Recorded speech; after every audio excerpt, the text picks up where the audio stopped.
Hello YouTube, j'espère que vous allez bien. Aujourd'hui on se retrouve pour une nouvelle vidéo Tufting. Comme tu as pu le voir dans le titre de la vidéo, on continue la série Tufting et cette fois-ci on va passer au grand format. J'en ai fini avec les petits tests et j'ai vraiment envie de passer au format réel. J'ai extrêmement hâte d'avoir un tapis dans mon salon. Donc c'est ce qu'on va faire aujourd'hui ensemble. Comme je vous disais dans ma première vidéo, si tu ne l'as pas vue, je t'invite à aller la voir, je la mets dans le petit juste ici. Si je fais un tapis, en fait c'est parce que je n'ai pas trouvé dans le commerce de tapis qui m'intéressait vraiment, qui me donnait vraiment envie, qui avait la forme et les couleurs que je voulais. J'ai vraiment envie d'un tapis un peu particulier, un peu atypique tout simplement. Et donc en fouinant sur internet, j'ai découvert la magnifique pratique qui est le tufting et j'ai trouvé ça vraiment génial, un peu cher mais pas mal. Du coup je me suis lancée et aujourd'hui on va faire ensemble mon tapis. Je pense par contre que je vais faire deux parties à cette vidéo parce qu'elle risque d'être interminable. J'ai beaucoup de choses à dire et je pense que les vidéos de 50 minutes ne sont pas forcément les plus agréables à regarder. J'ai déjà du mal à me concentrer sur des vidéos de 25 minutes, alors 50 j'imagine même pas. Et puis très honnêtement, même pour moi, pour le montage, ça risque d'être extrêmement long sinon. Donc je pense qu'on va faire ça en deuxième partie. Une première partie où je vous montre un peu mon nouveau design. Oui, on a encore changé de design. Et la deuxième partie sera sur le tufting en soi, tout ce qu'il y a à faire autour du tufting, le collage, les finitions et bien sûr la révélation finale. Si j'ai voulu changer de design, c'est parce que on a déjà changé les meubles de place dans mon salon. La configuration n'est plus tout à fait pareille, ce qui change quand même pas mal l'ambiance que ça va donner. Et en plus de ça, en regardant les rushs de la première vidéo que j'ai faite de test de tufting, et ben j'étais finalement pas hyper convaincue à 100% de mon concept, de mon design. Je trouvais qu'il manquait vraiment un petit truc. Et au niveau des couleurs, je trouvais que j'étais peut-être un peu trop limitée par rapport au format et au design même que j'avais créé. Donc je suis repartie sur mon média préféré qui est Pinterest.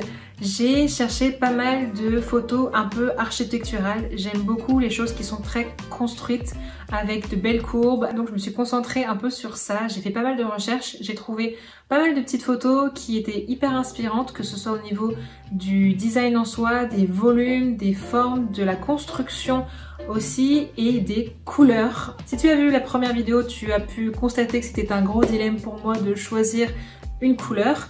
Là, j'ai pu en choisir plusieurs, donc déjà c'était pas mal.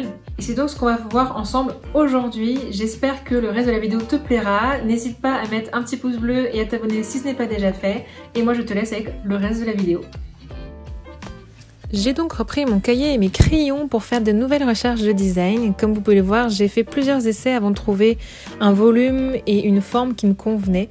J'ai appris pas mal d'items qui sont assez typiques des photos que j'avais sélectionnées sur Pinterest.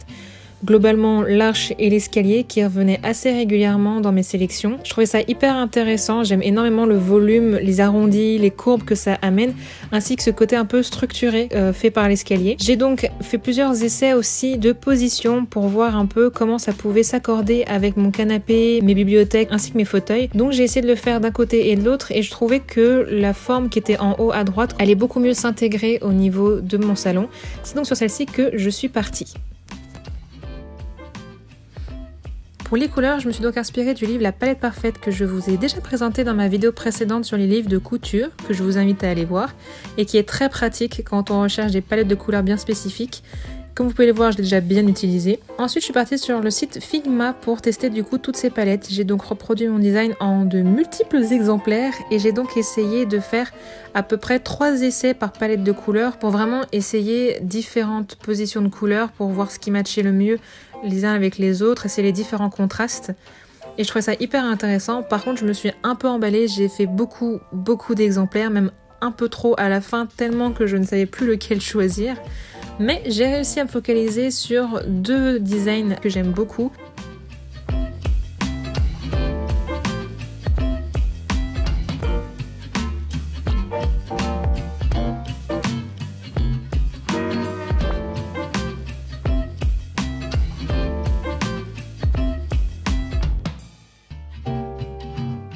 et j'ai fini par choisir celui qui est en bas à droite que je trouvais hyper intéressant et qui matchait plutôt bien avec mes fauteuils verts ainsi qu'avec la couleur grise de mon canapé. Et puis après il a fallu que je m'attelle à trouver les laines qui correspondaient aux couleurs que j'avais choisies et ça n'a pas été chose facile.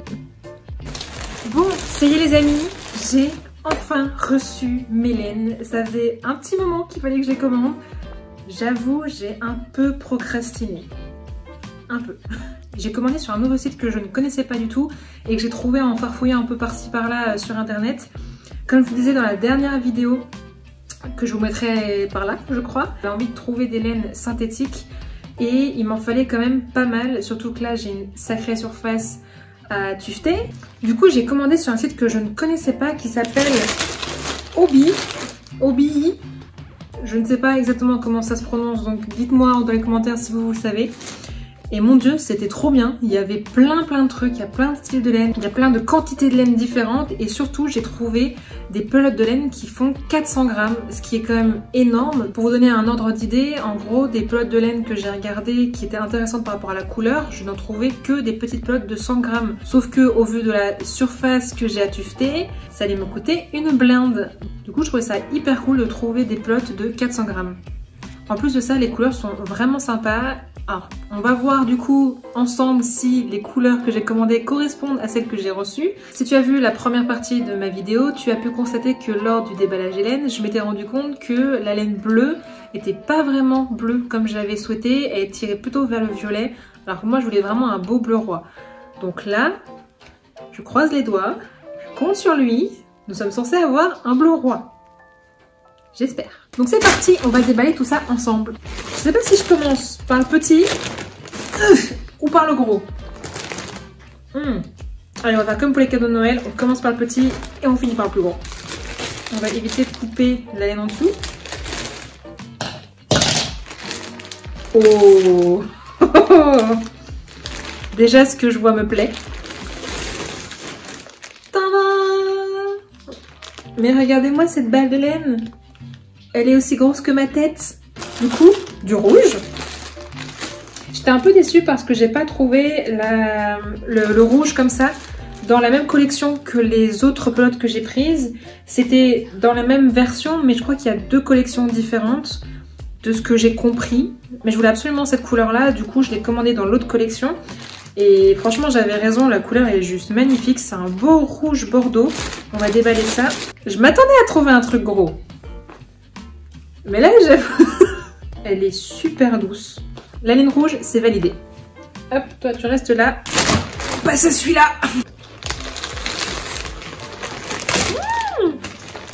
Ce que je vois me plaît beaucoup. Oh là là là là là là.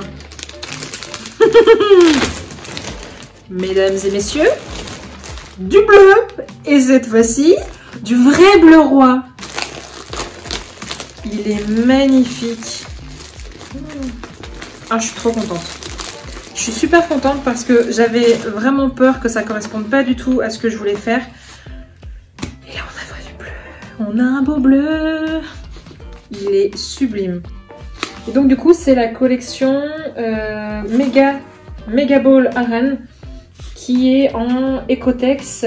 Et qui fait 400 grammes, comme je vous disais tout à l'heure, ce qui correspond environ à 700 mètres de laine. Ce qui, ma foi, est plutôt pas mal, surtout pour la taille du tapis que j'ai envie de faire. On va être bien. On va être même très bien, je pense. Donc j'en ai pris une. J'en ai pris deux. J'en ai pris 3. En bleu. Ensuite, on continue avec un magnifique rose, vieux rose que je trouve juste trop beau. Il est vraiment magnifique. Pareil, même collection Mega Ball Aran et toujours 400 grammes. Du rose. Ensuite, on a une deuxième balle. Et là, on a du rose poudré. Alors pour celui-ci, je suis juste un peu déçue. Je le pensais un poil plus clair, un poil plus contrasté. Parce que le but, c'était vraiment que ça contraste pas mal avec celui-ci. Bon, ça fait le taf, mais je m'attendais à ce qu'il soit peut-être un peu plus pêche et un petit peu moins rosé. Mais bon, c'est pas très grave. Nous en avons une et on en a deux. J'ai pas abusé pour celui-là. Ah non, je vous dis des bêtises. Il y en a un troisième. Mon Dieu. Et le dernier, du blanc. Bon, et ben maintenant qu'on a tout ça, il n'y a plus qu'à. Ça fait vraiment une montagne de lait. Bah, il n'y a plus qu'à les tufter. On se retrouve pour vous dans quelques instants, pour moi dans plusieurs jours, dans mon sous-sol, où on va du coup mettre ça en place. Bon, on se retrouve donc dans mon sous-sol. Comme vous pouvez le constater, on a dû tout déménager de mon garage au sous-sol. Parce que bon, clairement, pour être honnête, le garage c'était sympa pour les petits essais, mais j'avais vraiment pas la place pour mettre correctement le cadre et la toile. Et puis pour tufter, en vrai, c'était un peu galère, j'avais pas la lumière, il y a de la poussière. Bref, on est beaucoup mieux dans le sous-sol, même si la déco laisse un peu à désirer, mais bon, normalement, on a tout planqué sur les côtés. Vous ne verrez rien qui ne soit pas rangé. Comme vous pouvez voir, j'ai déjà étendu ma toile sur mon cadre à tufter.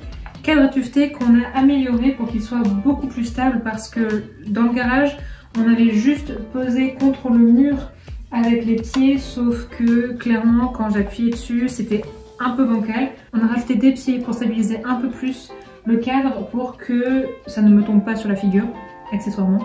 À l'intérieur du cadre, on est sur des dimensions d'à peu près 1,96 m de longueur sur 1,70 m de hauteur, ce qui est suffisant pour le tapis que je veux faire. Comme je vous l'ai montré, on va donc passer sur ce modèle-là, qu'il va donc falloir que je reporte du dessin à la toile. Sauf que je n'ai pas de vidéoprojecteur, donc on va faire ça à l'ancienne, à main levée. Ça va être sympathique.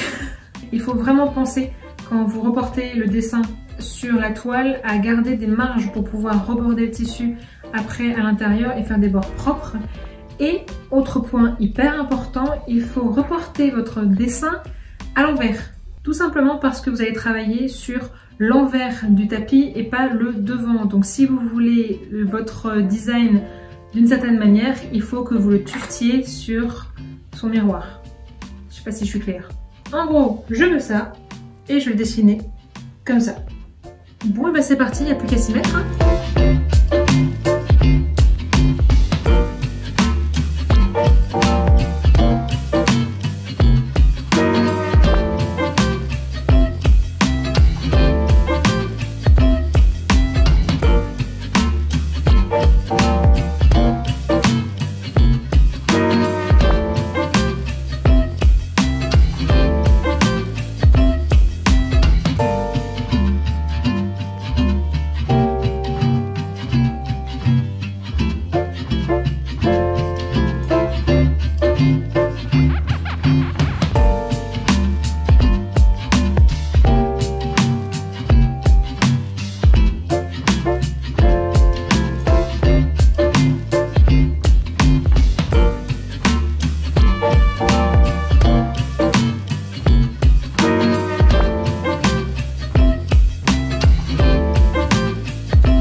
Bon, j'ai fini de reporter mon dessin sur la toile, j'en suis plutôt contente. Ça m'a pris un petit peu de temps, j'avoue, parce qu'il a fallu que je recalcule toutes les dimensions pour être sûre d'avoir vraiment les bons volumes et positionner les éléments exactement comme je le voulais, exactement comme sur mon dessin.